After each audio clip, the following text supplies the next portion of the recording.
23 जनवरी, अभी 12 जनवरी को हमारी आपसे मुलाकात हुई भारतीय इतिहास के एक महान शख्सियत के जन्मदिवस पर, स्वामी विवेकानंद। और तब मैंने आपसे कहा कि नाम अपने आप में ही एक दर्शन है, स्वामी इंद्रियों का, जिसके पास विजडम है, आनंद को उपलब्ध हो गया। भारत का जो इतिहास है वो सितारों से भरा पड़ा है, एक से एक सितारे, एक से एक महानायक, जिन्होंने समय समय पर इस देश को, इस देश के युवाओं को, इस देश के समाज को आईना दिखाने का काम किया है। 23 जनवरी 1897 कटक में एक बड़े ही महान शख्सियत का जन्म हुआ, नेताजी श्री सुभाष चंद्र बोस। सौभाग्य से इनके जन्म दिवस को हम पराक्रम दिवस के रूप में मनाते हैं। पराक्रम दिवस, विवेकानंद के जन्मदिन को यूथ दिवस के रूप में मनाते हैं। और मैंने आपसे कहा कि ये जितने भी दिवस हैं, पूरे साल हर महीने किसी ना किसी महानायक का जन्मदिन है, कोई ना कोई दिवस है।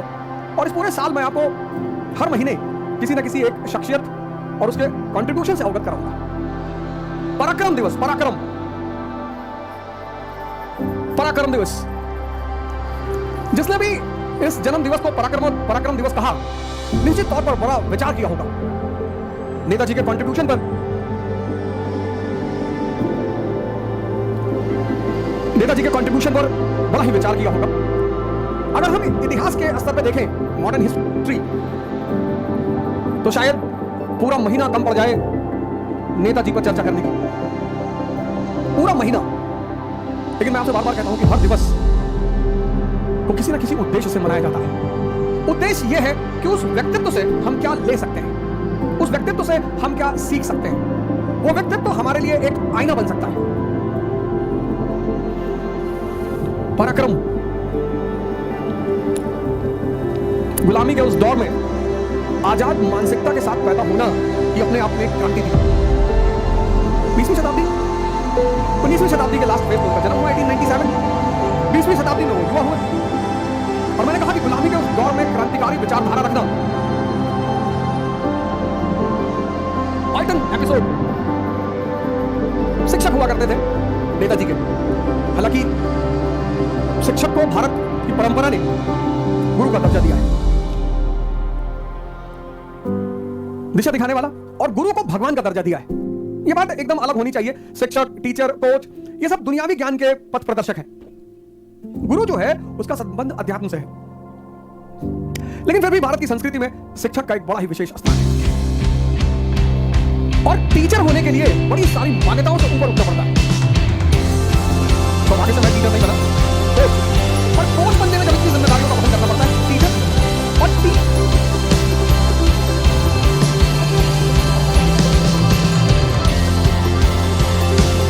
को बड़ी सारी मान्यताओं से ऊपर होना पड़ता है। वो जाति बातें नहीं हो सकता, वो क्षेत्रवादी नहीं हो सकता।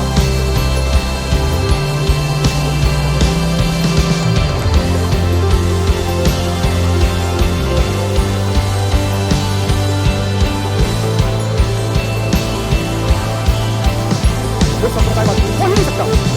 मैंने बहुत सारे अवसरों पर साथ कहा कि जब आप मुझसे मिलने आए तो कुछ चीजें मुझसे कभी ना बताएं, अपनी जाति ना बताएं, क्षेत्र ना बताएं, आपके पिताजी क्या करते हैं ये ना बताएं। मेरा काम है आपको बताना, मेरा काम है, मुझे आता है वो आपको बताना। शिक्षक के ऊपर इन सब चीजों का कोई कंट्रोल नहीं। और अगर शिक्षक किसी भी स्तर पर बायस होता है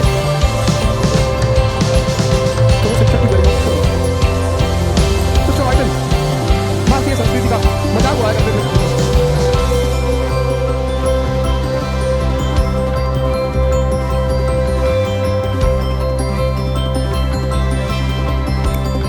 स्कूल के लोगों ने पीट दिया, इंक्वायरी कमेटी बैठी। अब इंक्वायरी कमेटी बैठी तो सुभाष चंद्र बोस जी का नाम आया, रेस्टिकेट हुए। हालांकि चूंकि परिवार एक संभ्रांत परिवार था, शक्तिशाली परिवार था, तो किसी तरह से इस मामले को रफा दफा किया गया। लेकिन संस्कृति के लिए आवाज उठाना,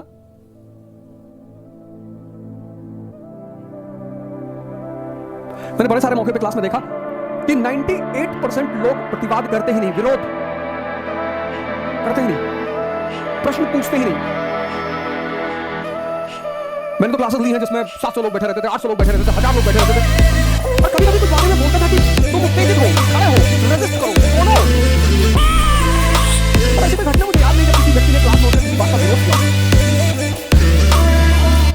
गुलामी के उस दौर में अंग्रेजी शिक्षा का विरोध करना, अपने करियर को दांव पे लगाना बड़ा काम है। अपनी बात को, अब पता नहीं पैटर्न साहब के मार खाने में नेताजी का हाथ था या नहीं, ये तो नहीं पता, लेकिन गलत का विरोध किया जाना चाहिए। वो गलत कोई भी कर रहा हो, परिवार के सदस्य कर रहे हो, समाज कर रहा हो, शिक्षक कर रहा हो, बहुत बड़ी घटना है। आज का युवा तो लगता है विरोध करना ही भूल गया, जबकि युवा का मतलब ही होता है विद्रोही। As per LinkedIn, there are currently over 2 lakh finance jobs vacant in almost every leading company like Zomato, Paytm, Reliance.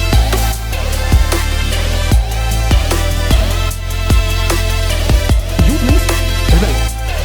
Philosophy से ग्रेजुएशन किया, 1918 BA इन फिलोसफी।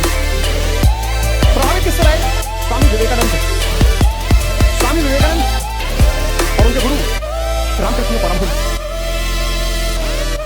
मैं बार बार जब भी कभी हमारी आपकी मुलाकात होती है तो मैं घूम घुमाकर कहीं ना कहीं अध्यात्म पर आ ही जाता हूं, क्योंकि इस देश की जो महानता की श्रृंखला है उसमें शायद ही कोई ऐसा आदमी रहा हो जो अध्यात्म से न जुड़ा हो।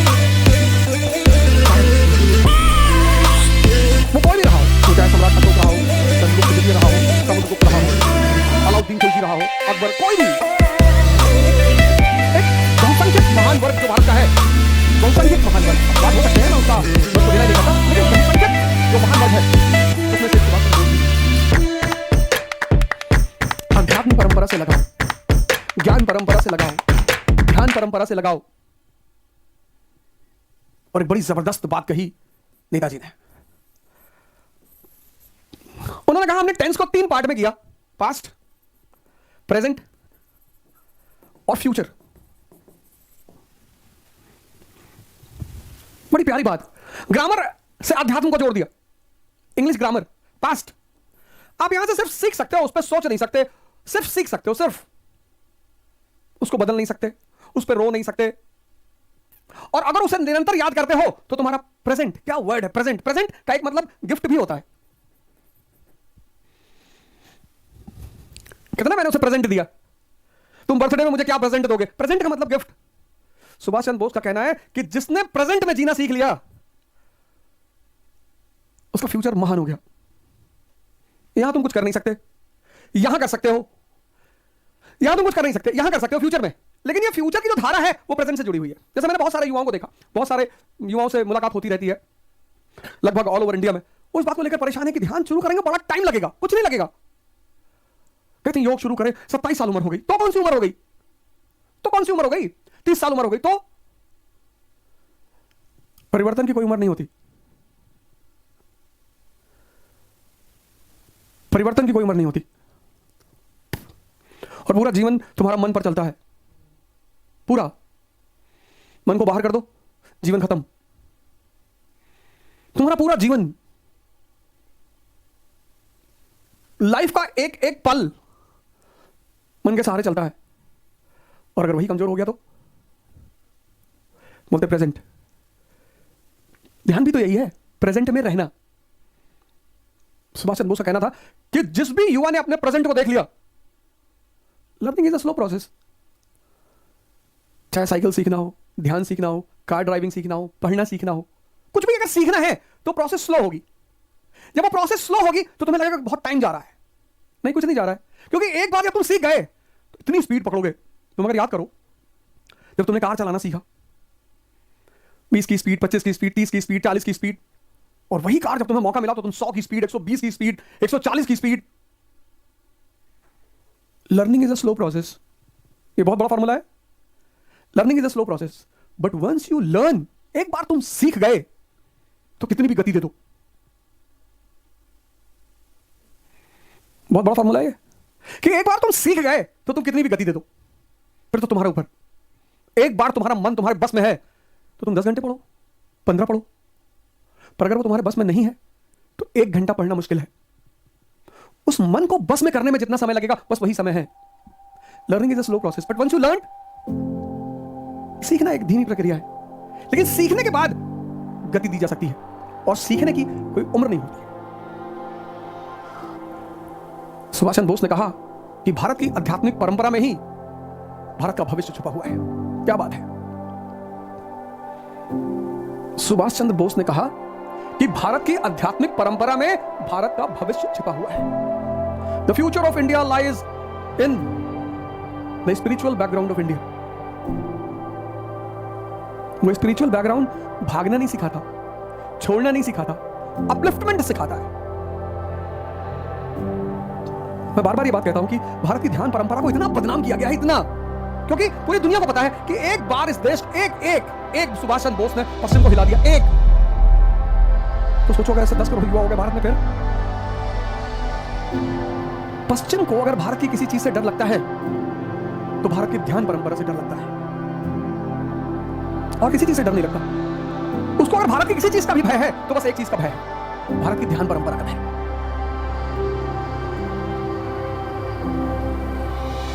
दूसरी सबसे बड़ी बात जो तुम सुभाष चंद्र बोस से एक और चीज ले सकते हो, तीसरी चीज, the love for mother and Motherland.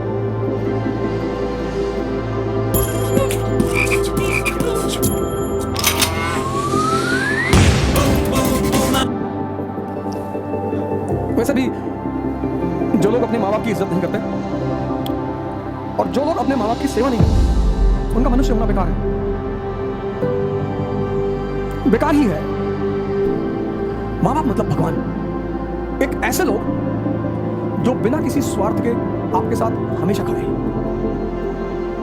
उनके अलावा दुनिया में जो भी आदमी आपके साथ खड़ा है उसका स्वार्थ है। कोई भी अपवाद हो सकता है पर वो अपवाद ही होगा।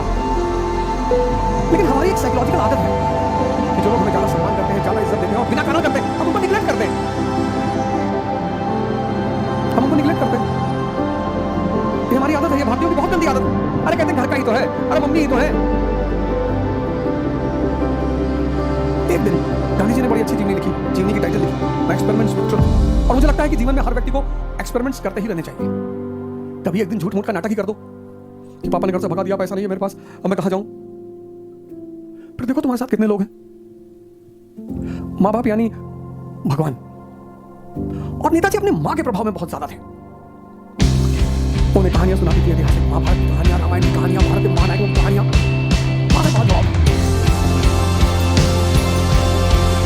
अब जंगीनाथ बसु पिताजी को चाहते थे कि बेटा आईएएस बने, रॉब मिले, पद मिले, सम्मान मिले, प्रधानमंत्री दल। दोनों में से बड़ा स्नेह रहा, नहीं तो सबसे रहा, लेकिन दोनों में से बड़ा स्नेह। और एक दिन शायद पिताजी माता जी को किसी बात को बोल रहे हैं कि तुमने लड़का खराब कर दिया, तुमने लड़के का दिमाग खराब कर दिया। सुन रहे हैं तो उन्होंने बाद में अपनी माता जी से पूछा, नाराज हो क्यों? अरे बोले भाई साहब जानते हैं कि तुम आईएएस बनेंगे, एकदम बनेंगे। लंदन की तरफ रवाना हुआ, तैयारी शुरू की। एक पेपर इंपीरियल सिविल सर्विस का खराब भी हुआ, एक पेपर इंपीरियल सिविल सर्विस का खराब हो गया। 9 नंबर का paper, 4th rank IAS.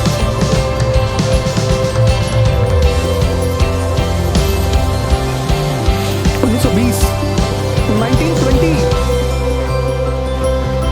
4th rank. एक कहानी बड़ी प्रचलित है उनके इंटरव्यू को लेकर, बड़ी प्रचलित है। मैंने कई बार उस कहानी का उल्लेख भी किया कि जब वो इंटरव्यू देने गए तो बोर्ड मेंबर ने कहा कि mister Bose you are comfortable in English language. तो सर आप अपनी लैंग्वेज बताओ। तो बोर्ड मेंबर ने उनसे जर्मन में बात करना शुरू की। उन्होंने जर्मन में रिप्लाई करना शुरू किया, दुनिया की कठिनतम भाषाओं में से है। तो फिर उसने पूछा कि what is impossible for Bose, Bose क्या नहीं कर सकते? बोले सब कुछ कर सकते हैं सर। तो took out his wedding ring, सामने रख दिया, कहा इसमें से निकल के दिखाओ। सुभाष चंद्र बोस ने एक पीस ऑफ पेपर लिया, उस पर एससी बोस लिया और निकाल दिया। नेपोलियन भी ऐसे ही बातें करता था। Impossible word is in the dictionary of fools. और ये जो एक्स्ट्रा क्वालिटीज आपके व्यक्तित्व में पैदा होती हैं, ये कहीं से नहीं आती, ये आपके अंदर भी है। एक होता है मन द्वारा संचालन, एक होता है विवेक, विजडम। बहुत सारे लोग मुझसे पूछते हैं, आप बार बार साहब कहते हो ध्यान करो ध्यान करो। ध्यान से क्या पैदा होता है? ध्यान से विजडम पैदा होता है। और ये दुनिया के किसी स्कूल में नहीं सिखाया जाता, किसी कॉलेज में नहीं सिखाया जाता, किसी यूनिवर्सिटी में नहीं सिखाया जाता। और जितने लोग महान बने इसमें उसकी बड़ी भूमिका रही। मैंने वो स्त्रियों, लड़कियों और घड़ी वाली कहानी आपको सुनाई थी विवेकानंद की, कि लड़कियों ने उनसे कहा घड़ी दे दो नहीं तो अभी हम पुलिस बुला देंगे। विजडम, विजडम अगर किसी स्कूल, कॉलेज और यूनिवर्सिटी में दिया जाता तो फिर वही बात, अमीर हमेशा अमीर ही रहता है, राजा हमेशा राजा ही रहता। ये जो विजडम है ना, विजडम ये ध्यान का परिणाम है। स्कूल, कॉलेज, यूनिवर्सिटी ये तुम्हें इंफॉर्मेशन दे सकते हैं, विजडम विजडम नहीं दे सकते। और दुनिया में सबसे ताकतवर चीज क्या है? विजडम।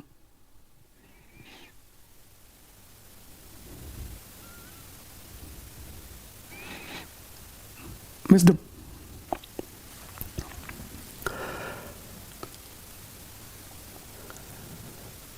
(1920) में चौथी रैंक, 1920 में। आज डीएम का इतना रुतबा है, आज सिविल सर्वेंट का इतना रुतबा है कि इस देश की आधा से ज्यादा आबादी आईएएस बनने के लिए मरी जा रही है। और मैं कहूं कि जिस दिन इस मुल्क में शिक्षा प्रणाली बहुत मजबूत हो जाएगी, लोगों का सिविल सेवा के प्रति रुझान कम हो जाएगा। 90% लोग सिविल सेवा में शक्ति और धन की वजह से जाना चाहते हैं। आज कौन सर्विस करने जाना चाह रहा है? और उसकी वजह सिर्फ इतनी है कि भारत का प्रेजेंट शैक्षिक स्तर बहुत लो है, क्योंकि जिसके अंदर भी भगवान बनने की क्षमता है वह नौकर बनकर कभी खुश नहीं हो सकता। 4th rank, 4th imperial civil service 1921 में रिजाइन कर दिया। किसके लिए? मदरलैंड के लिए। पराक्रम, एक होती बहादुरी, एक होता पराक्रम। पराक्रम दिवस, यहां से कहानी शुरू हुई थी। पराक्रम दिवस, पहलवानों में भी बहादुरी है। पराक्रम एक बहुत बड़ी उद्देश्य के लिए किया गया त्याग, सबके बस की बात नहीं है। पराक्रम, बहादुरी मतलब शेर से लगा उठा के पटक दिया शेर को, वो पराक्रम नहीं है। पराक्रम मतलब एक बहुत विशाल उद्देश्य के लिए किया गया त्याग।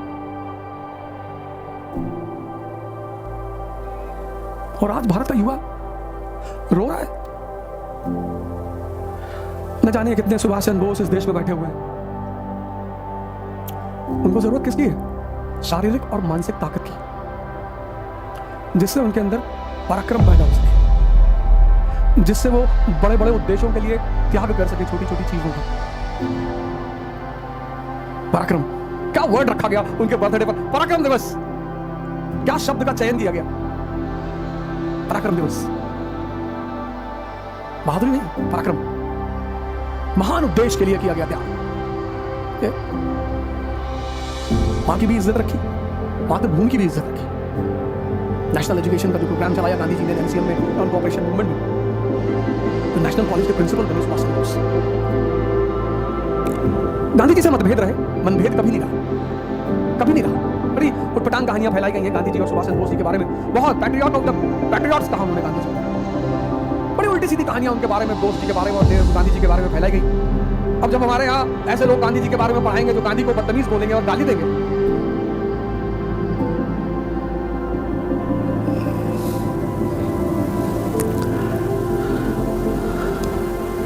समाज का नेतृत्व कौन कर रहा है? फिर यूपी में इलेक्शन होने जा रहा है। गांधी जी के लेफ्टिनेंट थे ये लोग, युवा, यंग टर्क। इनको उस वक्त यंग टर्क कहा जाता था, यंग टर्क्स। ये लोग यंग टर्क्स, गांधी के यंग टर्क्स थे ये। S C Bose, JL Nehru, Lohia,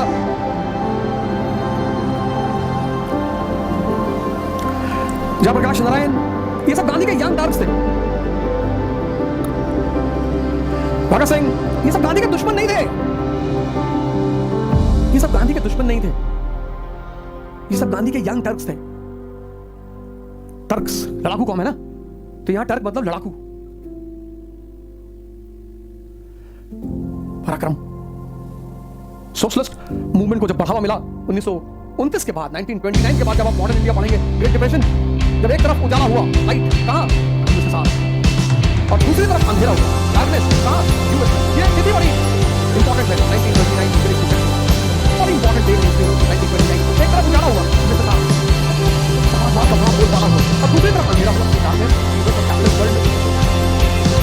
पूरी दुनिया में समाजवाद की लहर चली। 1930s का जो दौर रहा,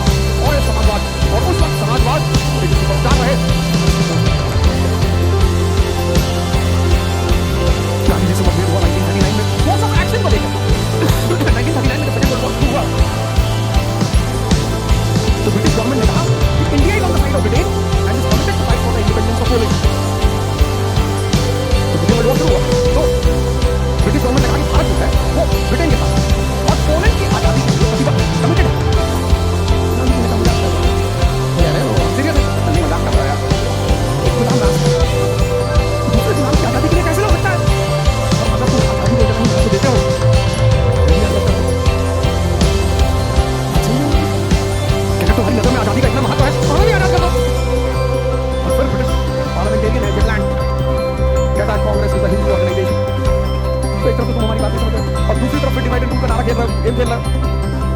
तो कांग्रेस की जो मिनिस्ट्रीज थी 8 प्रोविंसेस में सबने रिजाइन कर दिया। जब रिजाइन कर दिया तो ये हुआ कि अब कोर्स ऑफ एक्शन क्या होगा। तो बोस जी ने कहा हम 6 महीने का टाइम देंगे सरकार को, और अगर ब्रिटेन ने हमें आजाद नहीं किया तो रिबेलियन। गांधी जी ने कहा नहीं, हम वेट और वॉच करेंगे। बोस ने कहा हम 6 महीने का टाइम देगा और नहीं तो विद्रोह। गांधी जी ने कहा नहीं, वेट और वॉच, जब सही समय आएगा तब हम आक्रमण करेंगे। थोड़ा सा उत्तेजित हुए बोस। जो लोग भावुक होते हैं ना, उनमें उत्तेजना होती है, और बोस बहुत भावुक है। और भावुकता एक कमजोरी है। भावुकता और उत्तेजना का बड़ा गहरा संबंध है। और सुभाष चंद्र बोस बहुत भावुक है। अब यह हुआ कि किसकी पॉलिसी अपनाई जाएगी, तो बोले जिसका प्रेसिडेंट उसकी पॉलिसी। त्रिपुरी सेशन। सुभाष चंद्र बोस ने कहा लड़ रहे हैं चुनाव। 1939 में उस आदमी की हिंदुस्तान में इतनी हैसियत थी, बस इसी बात से उसका अंदाजा लगाया जा सकता है कि उस आदमी के खिलाफ इलेक्शन लड़ने को कोई तैयार नहीं था। Self made man. Nehru ji का एक प्लस पॉइंट था, उनके पीछे एक लेगेसी थी, फादर की बैकिंग थी। Boss is a self made man, self made.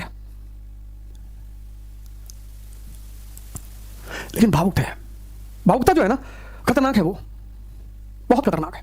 Chanakya की एक बड़ी फेमस कहानी है। चाणक्य के 2 शिष्य थे, एक चंद्रगुप्त और एक मलयकेतु। मलयकेतु कश्मीर के राजा का बेटा था। तो जब दोनों बड़े हुए तो ये हुआ कि राजा किसको बनाया जाए। तो चाणक्य ने पहला अवसर मलयकेतु को दिया। चंद्रगुप्त के गले में गले के नाप की माला डाली, और चंद्रगुप्त एक दिन जब सो रहा था तो उन्होंने मलयकेतु को बुलाया और कहा कि सुनो, माला निकाल के लाओ उसके गले से। शर्त यह है कि माला टूटे नहीं और लड़का जागे नहीं, और माला पूरे गले की नाप की। मलयकेतु यार देखता रहा, लौट कर आया, बोला गुरुदेव ना हो पाएगा, या तो माला टूटेगी या लड़का जागेगा। बोले कोई बात नहीं, जाओ। फिर 6-7 महीना बीता, उन्होंने गले की साइज की माला पहनाई मलयकेतु को। और फिर एक दिन चंद्रगुप्त से कहा कि शर्त वही है, न लड़का जागे न माला टूटे। चंद्रगुप्त ने जाकर देखा, तलवार उठाई, मारा, मलयकेतु की गर्दन उड़ गई। चाणक्य ने कहा बस इसमें यही एक कमी बची थी, ये भावुक था। भावुकता एक कमजोरी है, उससे उत्तेजना पैदा होती है, और उत्तेजना गलती कराती है। ये तीनों जुड़े हुए हैं। भावुकता उत्तेजना पैदा करती है, उत्तेजना से गलती होती है। खैर, आधुनिक इतिहास में मैं आपको पढ़ाऊंगा शुमे की श्रृंखला में त्रिपुरी संकट में क्या हुआ और कैसे सुभाष चंद्र बोस ने इस्तीफा दिया। बंगाल पहुंचे, बंगाल में उन्होंने फॉरवर्ड ब्लॉक का गठन किया, और फिर Forward Bloc retaliation day organise किया, और उन्हें कांग्रेस से निष्कासित किया गया, सस्पेंड किया गया, डिसिप्लिनरी एक्शन के तहत उन्हें सस्पेंड किया गया। और फिर 1941 में ओब्लांगो मोसेटा के नाम से उन्होंने देश को छोड़ दिया कि नहीं नहीं नहीं, हम वेट नहीं करेंगे, हम तो लड़ेंगे, पराक्रम। हम वेट नहीं करेंगे, हम लड़ेंगे, पराक्रम। कितना त्याग करेगा इंसान, इतना त्याग।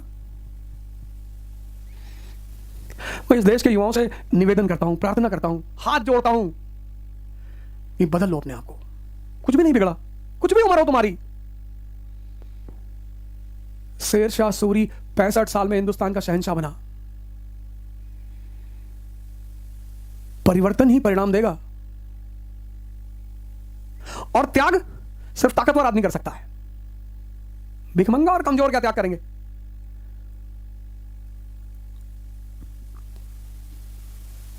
आईएनए, इंडियन नेशनल आर्मी,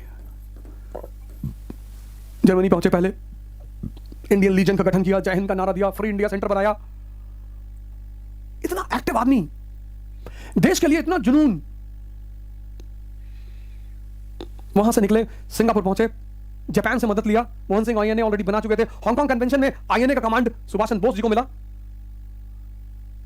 और ये आईएनए नहीं होती ना सर, तो बहुत मारते कांग्रेस के लोगों को, बहुत। तुम कहीं लड़ाई करने गए हो और तुम्हें पता है कि पीछे से तुम्हारे घर वाले आ रहे हैं राइफल और बम लेके, तो तुम्हारा उत्साह बना रहेगा। ये जो क्विट इंडिया मूवमेंट है ना, इसको मॉरल सपोर्ट कहां से मिल रहा था? यहां से कि हमारे पीछे भी हमारे भाई लड़ने के लिए नहीं आ रहे। तुम मुझे खूब लो, मैं तुम्हें आजादी दूंगा।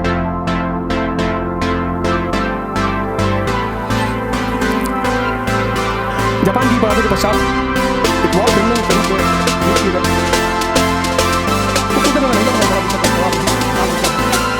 क्या नहीं होना चाहिए था। सुभाष चंद्र बोस अगर इस देश के प्रधानमंत्री होते तो क्या होता, ये सब चर्चा करेंगे। मैं तो तो सिर्फ आपसे रिक्वेस्ट करने आया हूं। पराक्रम पॉइटन एपिसोड, गलत का विरोध करो नहीं तो मरोगे हो। हे बाबा ने कहा था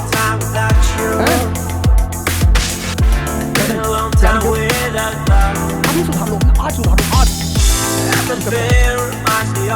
आज से सीख लो, आज सुधार लो, आज एक दिन चले जाओगे, कल तो मजबूत होगे ना।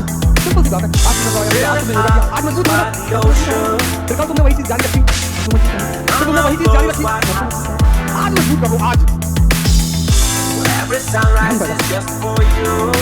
योग पैदा करो।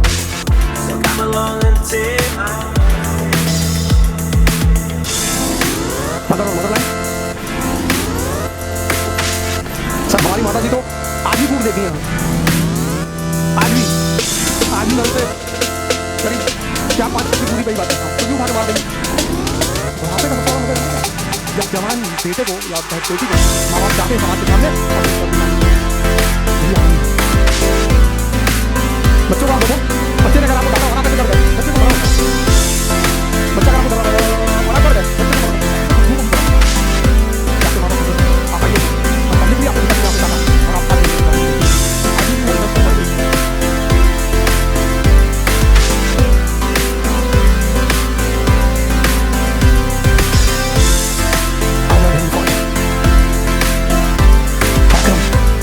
देखो